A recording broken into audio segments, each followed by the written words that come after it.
Please stand if you would like, and join me for 66th, When the Summer Sun is Shining. Still longing song in light of the smoke. A longing song.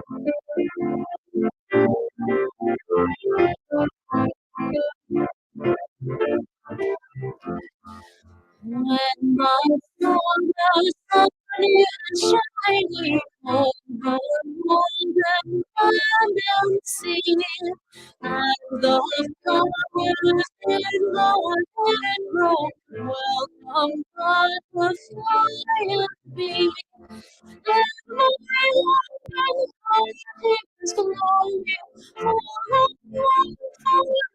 everyone.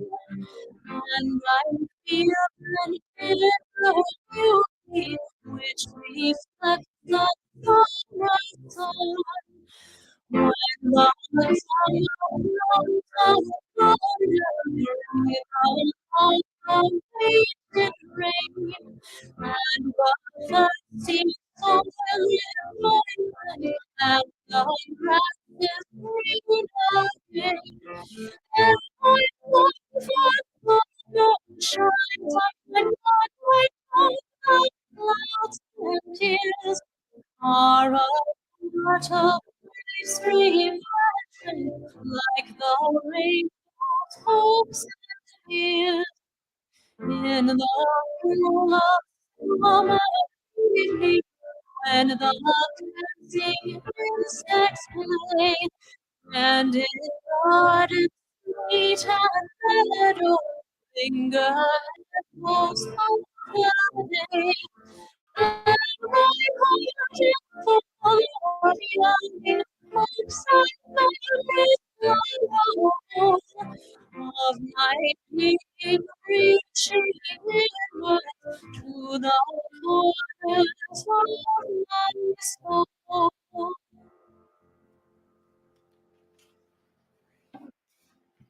I'm Karen Steele, today's lay leader, and I welcome you to the Unitarian Universalist Church of Spokane with greetings to our online viewers from around the United States and Canada, and to others locally who are kept home today by dangerous smoke in our area.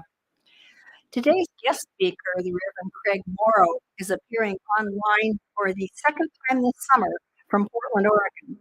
He's a graduate of the University of Chicago and Starr King School for the Ministry. Reverend Moro has served churches in California, Illinois, and the Pacific Northwest, and was recently named Minister Emeritus of Portland's Y East UU congregation after serving as their minister for 6 years. Let's welcome Reverend Moro online for the second time this summer from Portland, Oregon. He's a graduate of the University of Chicago. Oops. My intro twice. Whether you're in our sanctuary today or watching from afar, it's here that we join to create a nourishing religious home with a mission to champion justice, diversity, and environmental stewardship in the wider world, or as we say more concisely, to create community, find meaning, and work for justice. Now take a few minutes to greet one another.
turn to our informal greetings to formally begin our service by lighting the chalice, the symbol of Unitarian Universalism, of our unity and solidarity, of our openness and inclusion, of our community and individuality. May this small flame be our offering of warmth to those who are cold and alone, and a light to those in darkness. May it be a flame that ignites justice in our world and a beacon of hope to those in need. And may it reflect at least a spark of truth wherever truth has been lost, and cast a healthy shadow of doubt where it has been found. The French Enlightenment writer François-Marie Arouet, better known as Voltaire, cast a gimlet eye on religion. Of all religions, Voltaire wrote in the 18th century, Christianity should have inspired the most tolerance, but until now, he said, Christians have been the most intolerant of men. Today, Reverend Moro will be taking us back to 17th century Transylvania, where Voltaire's observation was highly relevant. The brutal religious wars there were a Unitarian version of the time of troubles, to use a phrase from a more recent religious battle in Ireland. As we learn more about Unitarianism's battle to survive over 300 years ago, let us reflect on an excerpt from our own hymnal by James Luther Adams. I call that church free, which enters into covenant with the ultimate source of existence. I call that church free, which brings individuals into a caring, trusting fellowship. It is open to insight and conscience from every source. It bursts through rigid traditions, giving rise to a new and living language, to new and broader fellowship.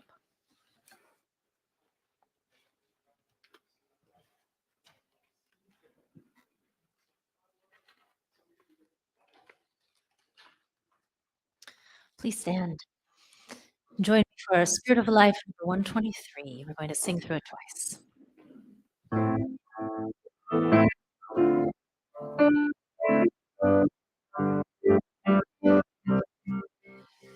Spirit of God, come unto me, sing in my heart all the stories of my passion. Blow in the wind, rise with us, move in our hand, giving life change of justice. It's for the close, we set free. Spirit of life, come to me, come to me. Spirit of love, come unto me. Sing in my heart the stories of compassion. Blow in the wind, rise in the sea, moving the hand, giving life a shape of chances. Roots of the close, wings of such free, spirit of life, come to me, come to me.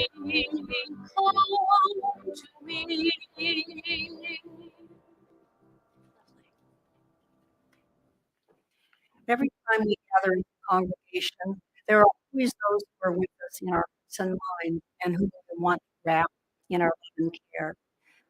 We light a candle for them this morning.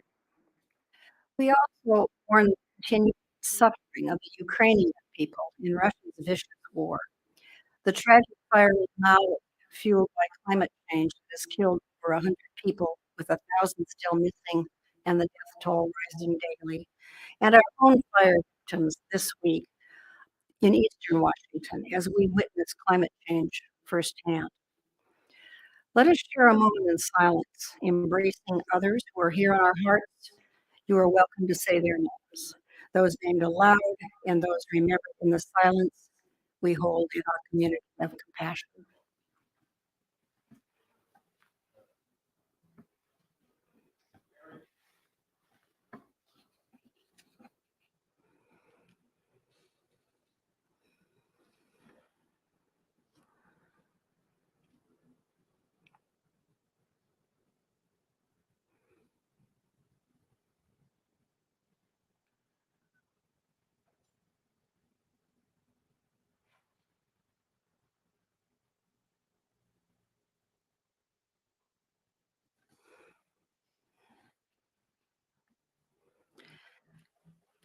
We now gratefully give and receive this morning's offering, which sustains this community and its mission to the larger world.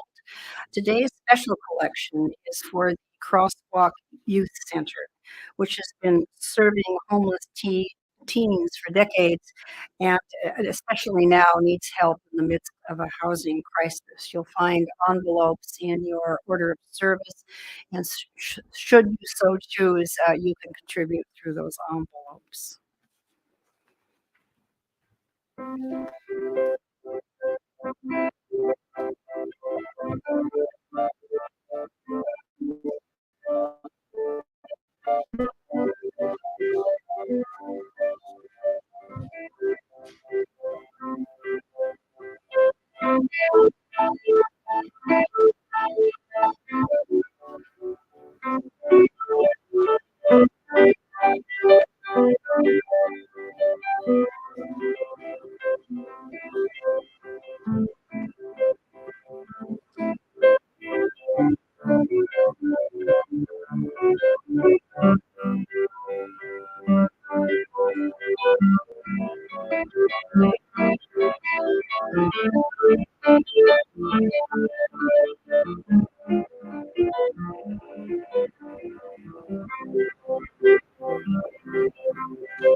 Good morning.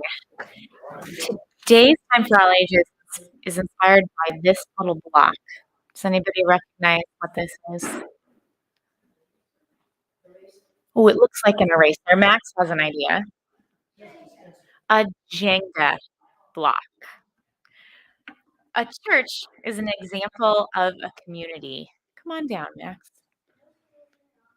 Okay.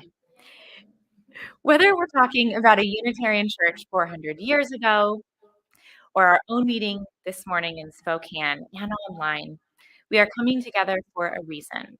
And whenever a group comes together, there are some agreements about how we ought to behave with one another. It's kind of like classroom rules. I know the kids are going back to school in just a few short weeks.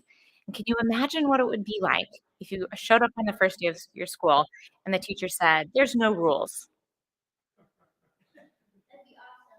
You might think it would be awesome, but really it would feel chaotic. Rules, agreements, covenants, whatever you want to call them, are helpful. They help us feel safe and they help us know how to treat others and how we can expect to be treated. Have you ever played Jenga? We've got some hands, some nods. Good. So the tower starts out super sturdy, doesn't it? Every block is stacked in a way that makes it pretty hard for the tower to fall down. But then what happens? You take out the block, and what do you do with it? And you put it on the top. And you have to be very careful as you take out those blocks and put them back on to keep the tower from toppling. A community, like a classroom or a church, is a lot like a Jenga tower. As members of the community, we have to pay attention to how our words and actions might disrupt the tower. There's certainly a time and place to move things around and change the shape of our tower. It wouldn't be much of a game if we just sat back and watched the tower and never did anything to the blocks. But we need to remember our agreements to one another and to keep the structure sturdy even as we move things around so that the game may go on. Now, we've only got one child this morning, and I don't think he wants to play Jenga with his mom. But kids, if you're watching at home, next week you can expect to play some Jenga outside in the gazebo if it's nice, or in the Thoreau room if it's still kind of smoky. And we'll work on our literal and figurative Jenga towers of community. Thank you.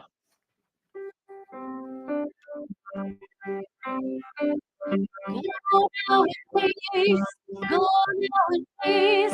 May the spirit of love surround you everywhere, everywhere you may go.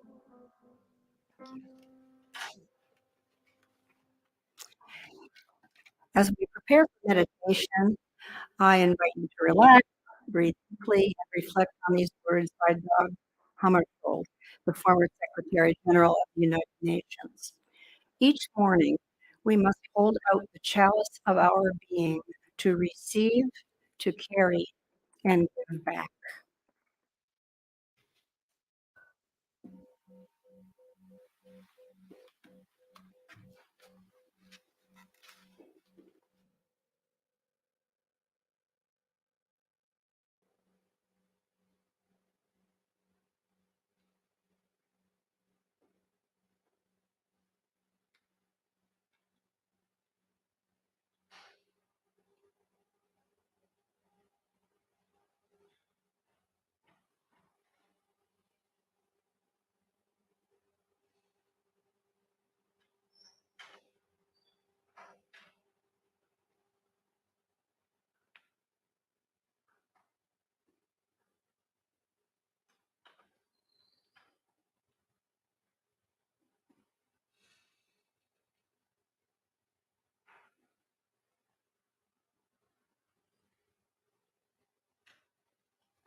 And now for Portland, Reverend Moro is reading for us.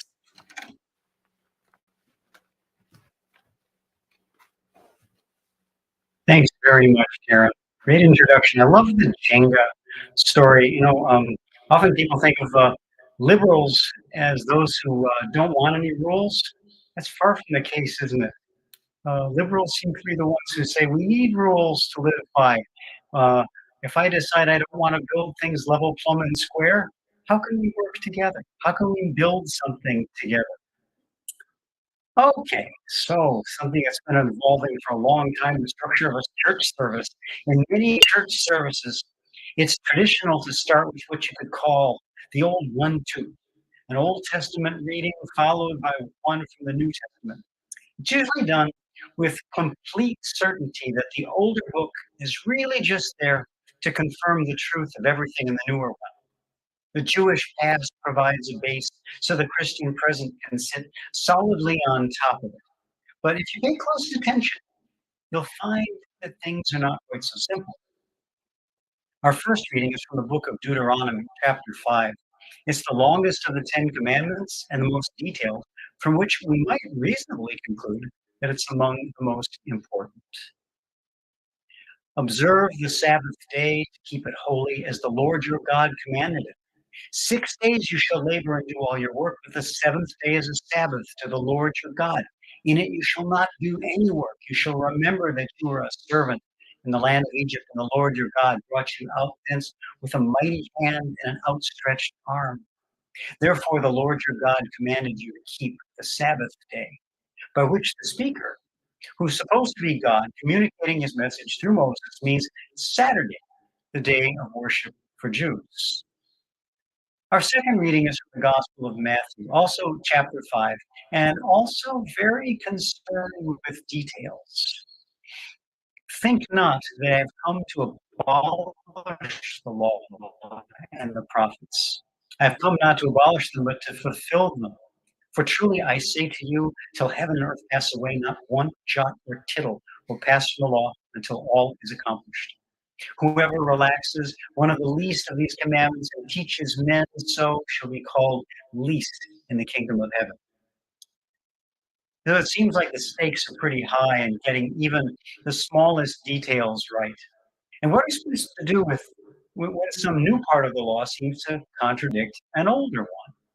Such religion sounds like a lot of work. When we thought that worship was supposed to be about taking some time out from work, from all our labors, to enjoy things like listening to stories, singing together, and sharing meals together. But what if choosing which food to share becomes a problem? And how about the music? Well, how about some music right now?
So much, Richard.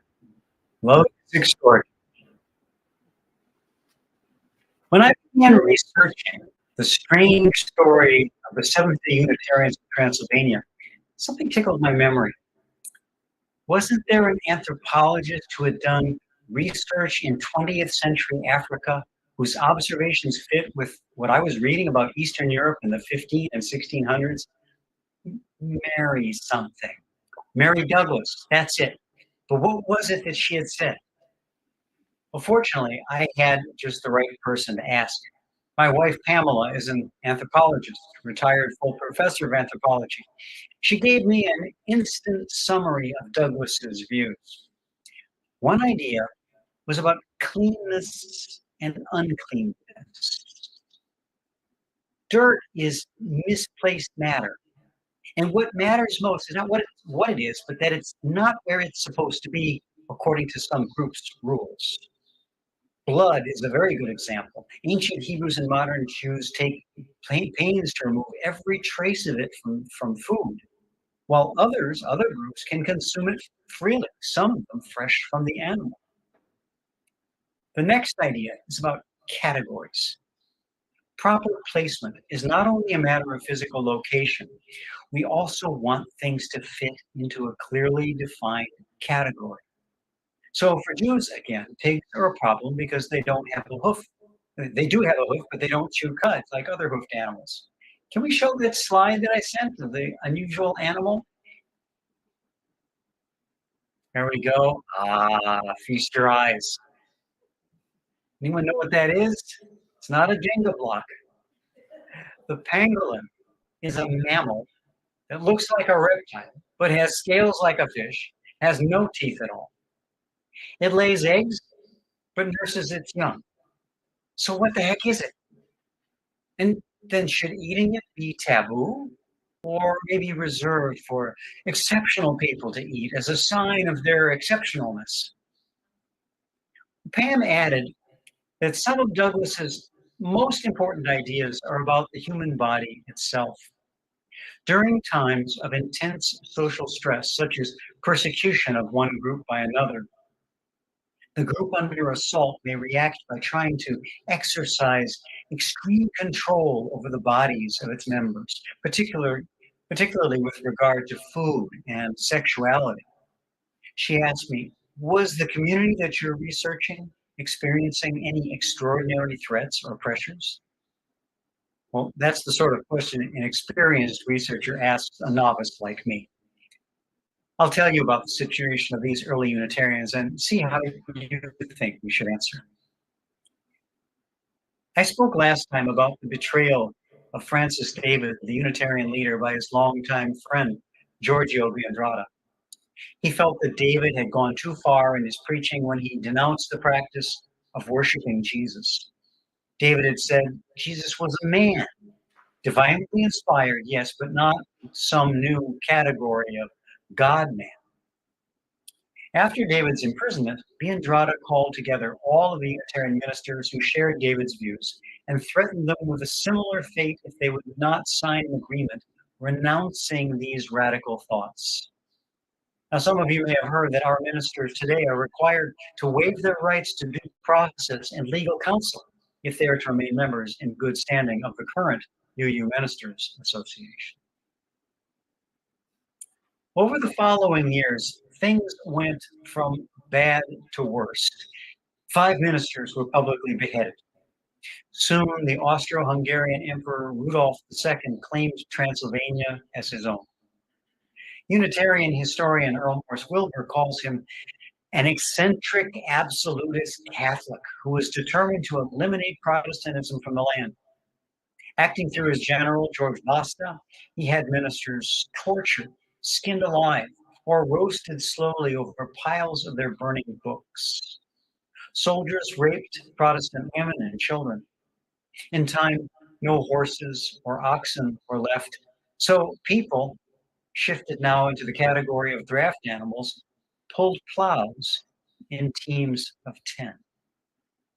Food prices skyrocketed, famine raged, and soon people were forced to eat dogs, cats, animal skins, toasted bones, and sometimes, yes, each other.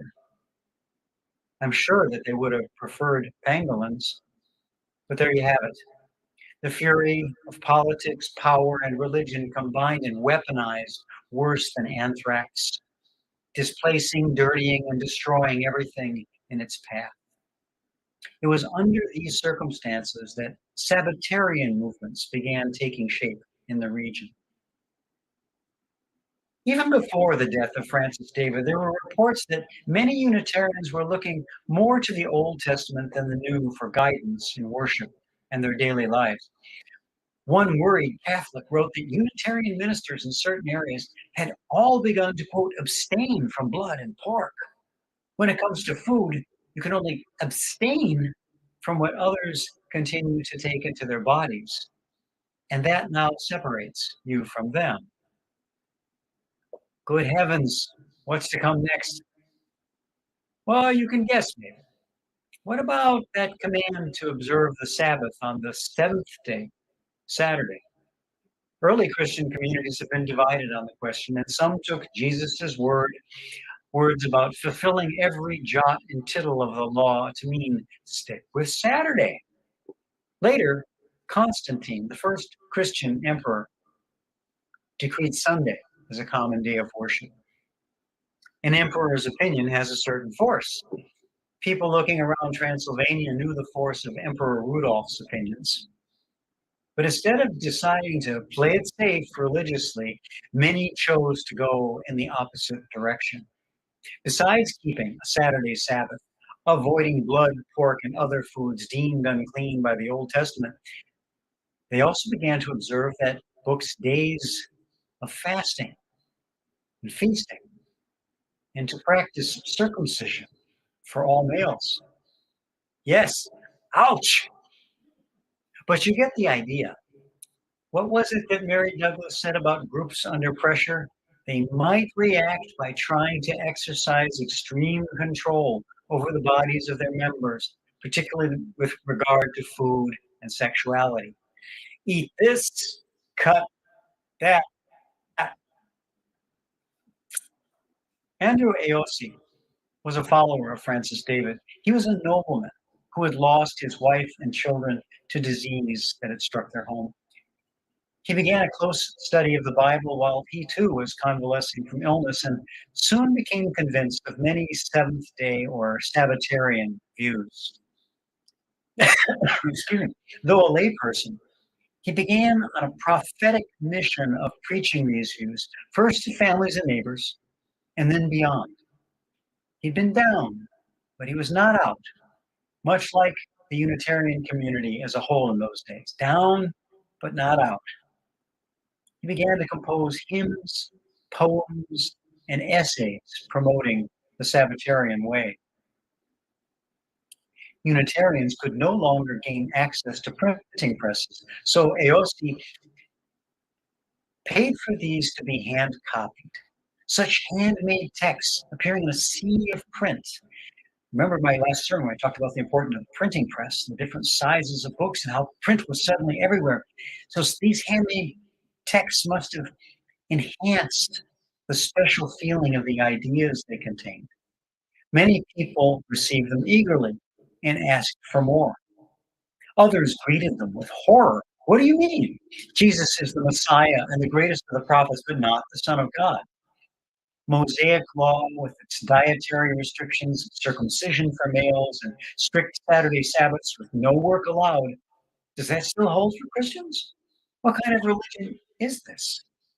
It was like a spiritual pangolin that fit no category at all. By 1600, though the majority of Sabbatarians were Unitarians, the majority of Unitarians were not Sabbatarians, but they were getting uncomfortable. Teachings about God and Jesus were mostly the same in both branches. The difference was in religious practice. Sometimes that's where we feel our differences the most. We can voice somewhat different beliefs and say, oh, how interesting, I never thought of that. But if we actually do something different, our hackles go up, especially when it involves the body. Differences become less interesting and more disturbing. If pork and blood are unclean for you, but I still consume them. Now, does that make me unclean? If you consecrate Sunday as a day of rest, I've got to work to get the crops in. Does that make me a sinner in your eyes? If you believe that circumcision is required for all men to be holy, do I dare go to sleep when you live next door in a house full of knives and scissors? You can see how easy it would be for our imaginations to spin out of control. Sometimes religious teaching gets ahead of practice, which needs time to catch up. No doubt the Sabbatarians felt that they were simply taking the teachings they shared with most Unitarians to the next practical level. Those other Unitarians may have felt that their Seventh-day brothers and sisters were letting practice get ahead of thinking things through. It's possible for that to happen even here today. Well, for example, let's try a show of hands, whether you're in the virtual space on Zoom or in the sanctuary. How many of you are strict vegetarians? How about vegans? How many avoid red meat, preferring fish and poultry? How many like to have a big old juicy steak at least once a week? Now, how does that fit with your religious beliefs or our shared UU principles? How many of us are designated organ donors? How does that fit? How many of us plan to be buried in a coffin? Who has purchased space in a mausoleum above ground? Who has let your family know that you prefer cremation? Why? Does that fit with respect for the inherent worth and dignity of every person or the interdependent web of all existence of which we are a part? I think you could explain how it does fit for you, but it would seem very strange if you also began insisting on cremation or vegetarianism or a high protein all meat diet for everyone here on pain of being excluded from religious fellowship. That would seem very contrary to the spirit of this church. But that's the kind of thing that often happens in religious history. It's happening today as those in our movement who devoutly believe in a certain theory seek to punish and exclude those who do not find its assertions to be convincing or helpful, and who do not want to see such a theory replace a religion of free thought and expression with one that treats every human interaction as one of oppressor versus oppressed. Briefly, it looked like Sabbatarianism might win the day, or at least win an enduring place as an alternative Unitarian community, alongside the Sunday service goers. Simon Pecci was a talented scholar who'd been hired as a tutor for the three sons of Andrew Aossi, the man behind those handmade books. Aossi recognized his brilliance and sent him abroad to study in such places as the Ottoman capital, Istanbul, not far away, to Italy, to North Africa, Spain, and France.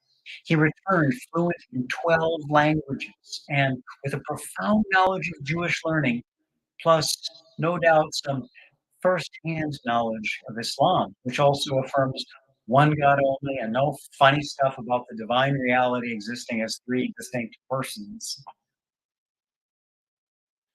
Ayossi's sons had died, and he made Pecci the heir to his substantial fortune and estates.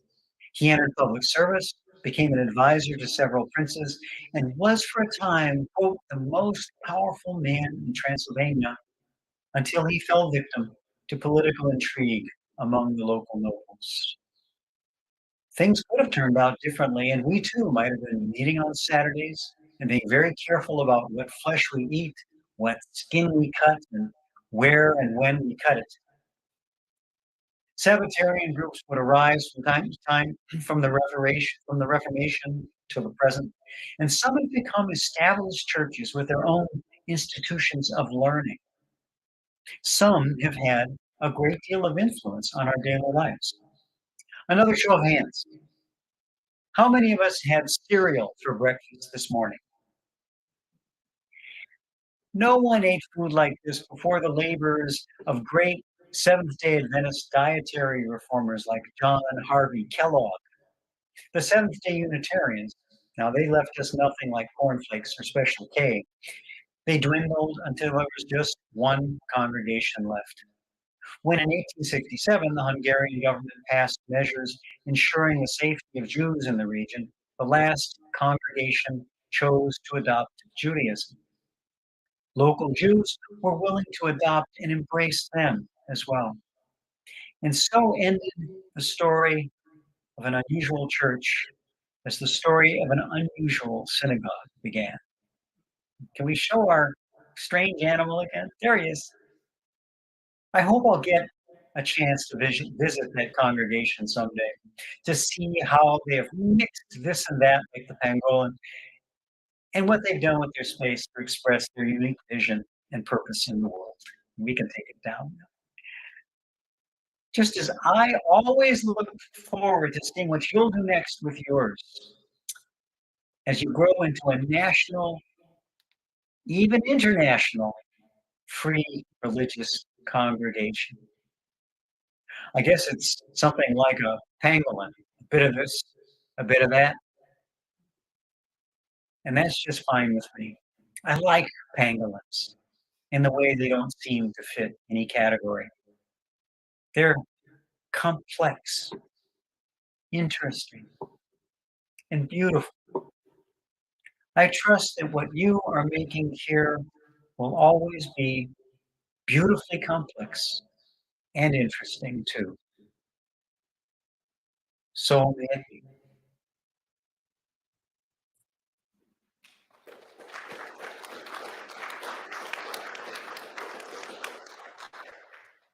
Thank you, Reverend Moro. Please stand for our last hymn.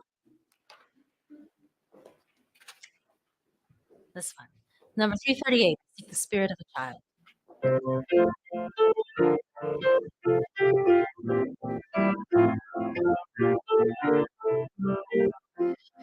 I seek the spirit of a child who lives life naturally, a child who thinks the world alive and breathes the morning sun with glee. Children are real beyond art. May I see noise and gift to our heart. I think the freedom of a child who knows instinctively, who lights the day with just a smile and shines that light on all we see. Children are real beyond the fears. May I see hope's a gift to our tears. I think of a child who sees delightfully, not clouds and clouds, not golden sun, imagination true and free. Children are real beyond the lines. May I see faith a gift to our lives.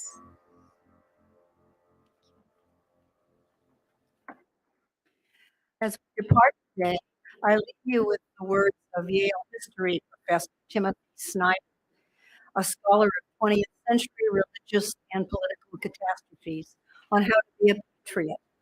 Stand out. Someone has to. It is easy in words and deeds to follow along. It can feel strange to say, do something different. But without that unease, there is no freedom.